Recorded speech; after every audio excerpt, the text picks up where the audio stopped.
so here we are in Higashimatsuyama, Japan, and we want to show you all our apartment. So we are on the first floor here in a little building, and we are at the third door here on the left.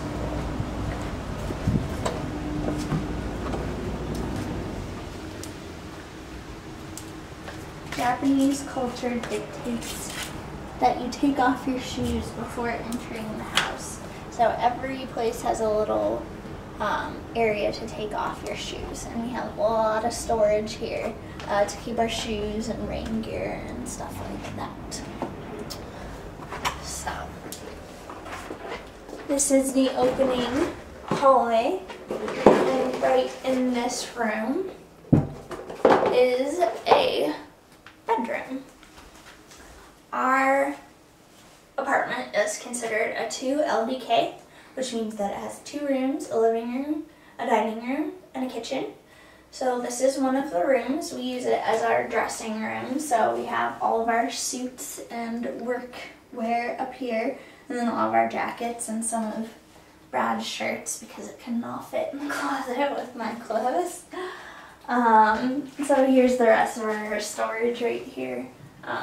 Just some clothes and storage and where we keep our suitcases. So everything fits really nicely in here. We love the storage. So next we have our bathroom. Here is our washing machine. I'll show you where our dryer is in a few minutes. We just have a little sink here. This is our little closet toilet. One interesting thing is that it has a sink on the top of it, so when you flush it, the water comes out there. So if you wanted to, you could wash your hands in there and save some water in the process. We do it the American way though. Next we have our shower, and the shower is really nice, completely airtight, so I can shave my legs without getting goosebumps. And the typical Japanese way of taking a shower, people sit down on a stool and shower and then soak in the bathtub later. Brad has a little stool there so you can shave it in the morning in here, but we usually just do it the American way again and take a shower. But it is nice that the whole room is completely waterproof, so don't have to worry about any water leaks. This is a door that we have separating these 2 spaces, and it's really nice in the winter because it gets really, really cold, and just this whole area gets super cold. This is our only heater in the whole entire place. We control it using a remote control, so you press a button and it takes about 5 minutes to heat up before it starts putting out hot air. And it only heats up kind of this part of the room. That part's still a little cold. This is our table right here. We got it for 500 yen, which is about $5. And Brad and I carried it back about a mile from the store. Definitely got some weird looks and some laughs from people. Next we have our recycling center right here. They're really into recycling here. So we have our burnables, which are like paper, food, stuff like that. We have our plastics. We have our Coke bottles. But we also have a separate day for paper, for non-burnables, and for cans as well. Here are our meager food cabinet area. We just have some granola for breakfast and some tauntaun.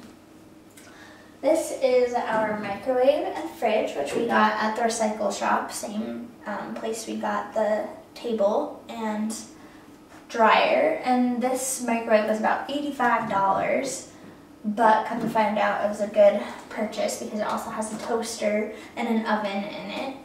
But microwaves are incredibly expensive here, so that was a good deal anyways.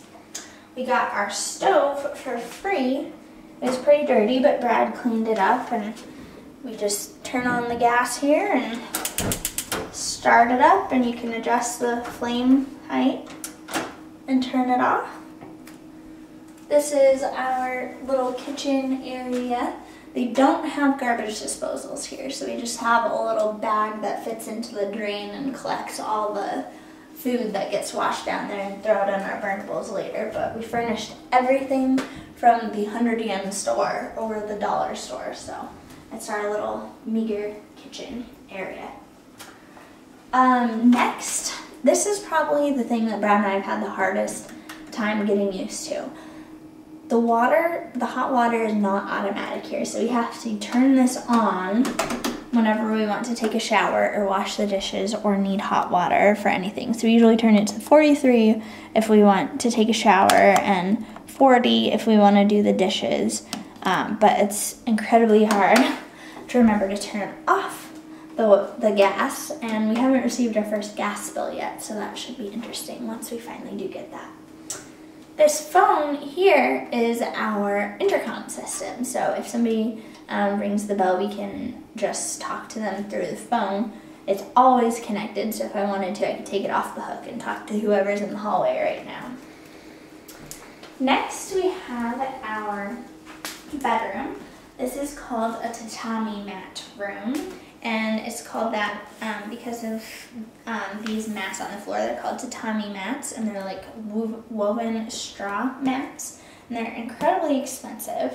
These, I think, were put in right before we moved in, which means that they'll probably use some of our deposit to put new ones in when we move out.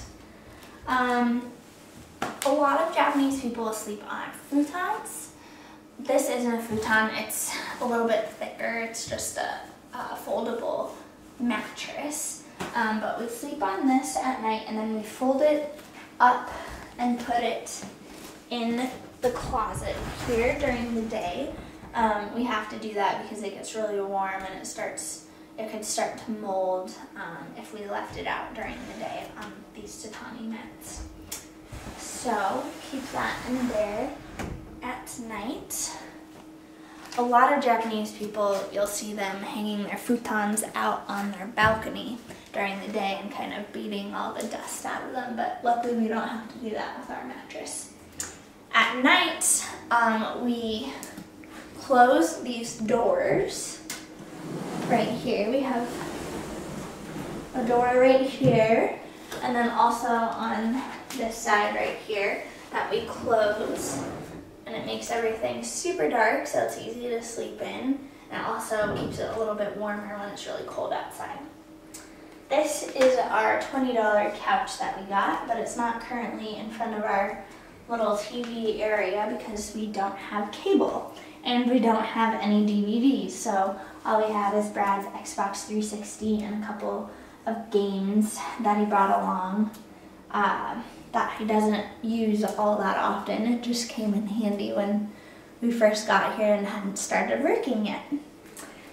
So the two things that I wanted when we came here was an actual bed, which we couldn't have because it would ruin the tatami, and a clothes dryer. So this is our clothes dryer. We have all of our clothes hanging out on the balcony in order to dry. It takes about 4 or 5 hours. At first I thought I would hate it, but it really works well. And if we really want to, there's a laundromat that's about a 2-minute walk away that can do a whole load of laundry in about 30 minutes for $3. So we're able to do our towels and sheets and stuff there. But that's our little balcony area. And this is our apartment. Thank you.